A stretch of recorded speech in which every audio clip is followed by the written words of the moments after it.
आपण पाहत आहात वंदे मातरम न्यूज। बेकायदेशीर सुरू असलेल्या गॅस रिफिलिंग अड्ड्यावर छापा। मिरज शहर पोलिसांची कारवाई। एक रिक्षा आणि 6 गॅस सिलेंडर टाकी जप्त। मिरज शहरामध्ये मोठ्या प्रमाणामध्ये अवैधरित्या गॅस रिफिलिंग अड्डे सुरू असून त्यावर कोणतीही कारवाई होताना दिसून येत नव्हते।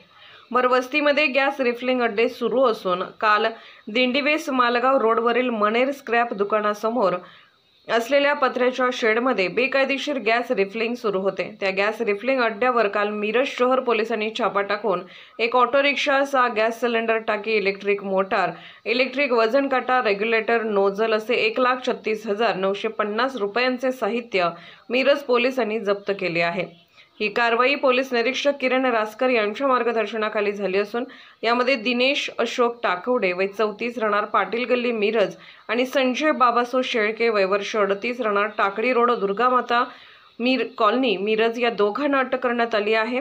यामध्ये मिरज तहसीलदार कार्यालयाकडील पुरवठा निरीक्षक हनुमंत पाटील, मिरज शहर पोलीस ठाण्याकडील निलेश कदम, जाकीर हुसेन काझी, दत्तात्रय फडतरे, अजित अस्वले, दीपक परीट, प्रकाश कौलापुरे यांनी ही कारवाई केली आहे। अशाच ताज्या घडामोडी आणि बातमीसाठी वंदे मातरम न्यूज चॅनलला लाईक करा, शेअर करा आणि सबस्क्राइब करा।